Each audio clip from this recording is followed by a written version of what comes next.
ജോഡോ യാത്ര പാതിയിൽ നിർത്തിയിട്ടാണ് ആ സുപ്രധാന തീരുമാനമെടുത്തത്. ജനം കണ്ണീരണിയുന്നിടത്തേക്ക്. അതായത് വിവരം അറിഞ്ഞ ഉടനെ ജോഡോ യാത്രയെ പാതിയിൽ നിർത്തി ഉടനടി രാഹുൽ ഓടിയെത്തി. ജനരോക്ഷം കൊണ്ട് പുകയുന്ന മണ്ണിലേക്ക് അതിരാവിലെ തന്നെ രാഹുൽ എത്തുകയായിരുന്നു. വയനാട്ടിന്റെ മണ്ണിലേക്ക്, തന്റെ മണ്ഡലത്തിലേക്കാണ് എല്ലാം വിട്ടെറിഞ്ഞ് രാഹുൽ ഓടിയെത്തിയത്. 17 ദിവസത്തിനുള്ളിൽ 3 പേര് കൊല്ലപ്പെടുകയും കഴിഞ്ഞ ദിവസം കടുവയെ കണ്ട് രക്ഷപ്പെടാനോടിയ സ്കൂട്ടർ യാത്രികന് പരിക്കു പറ്റുകയും ഒക്കെ ചെയ്ത സംഭവത്തിൽ ജനരോക്ഷം ഇരമ്പുന്നതിനിടയിലേക്കാണ് രാഹുലിന്റെ വരവ്. വന്യജീവി ആക്രമണത്തിൽ കൊല്ലപ്പെട്ടവരുടെ കുടുംബാംഗങ്ങളെ സന്ദർശിക്കാൻ രാഹുൽ വയനാട്ടിലേക്ക് എത്തുകയായിരുന്നു. കണ്ണൂർ വിമാനത്താവളത്തിലെത്തിയ രാഹുൽ റോഡ് മാർഗമാണ് വയനാട്ടിലെത്തിയത്. കാട്ടാനയുടെ ആക്രമണത്തിൽ കൊല്ലപ്പെട്ട അജീഷിന്റെ വീട്ടിലും പോളിന്റെ വീട്ടിലും രാഹുൽ സന്ദർശനവും നടത്തി. AICC general secretary KC Venugopal MP, MLA-മാരായ T Siddique, IC Balakrishnan എന്നിവർ ഒപ്പമുണ്ടായിരുന്നു. രാവിലെ 7:30 കൂടിയാണ് അജീഷിന്റെ വീട്ടിലെത്തിയ രാഹുൽ ഗാന്ധി 20 മിനിറ്റ് നേരം അവിടെ കുടുംബാംഗങ്ങളോടൊപ്പം ചെലവഴിച്ച് മടങ്ങാൻ നേരം രാഹുലിനോട് സംസാരിക്കണമെന്ന് പ്രദേശവാസികൾ ആവശ്യപ്പെട്ടപ്പോൾ രാഹുൽ അവരെ കേൾക്കുകയും ചെയ്തു.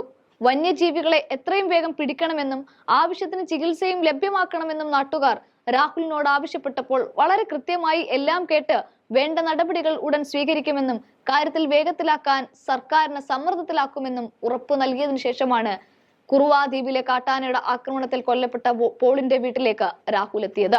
ശേഷം ബത്തേരിയിൽ കടുവയുടെ ആക്രമണത്തിൽ കൊല്ലപ്പെട്ട പ്രജേഷിന്റെ വീട്ടിലേക്കും രാഹുൽ സന്ദർശിക്കും.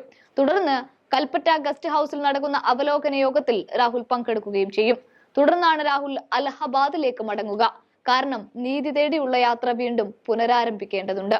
എന്നാൽ അതേസമയം വനം വകുപ്പ് മന്ത്രി AK ശശീന്ദ്രൻ പറയുന്നത് കാര്യങ്ങൾ ചെയ്യാൻ വയനാട്ടിലേക്ക് തന്നെ പോകണം എന്നൊന്നുമില്ല, 20-ന് മന്ത്രിതല സംഘം അവിടേക്ക് പോകും എന്നൊക്കെയുള്ള ധാരണയിൽ മാത്രമേ അവരെത്തിയിട്ടുള്ളൂ.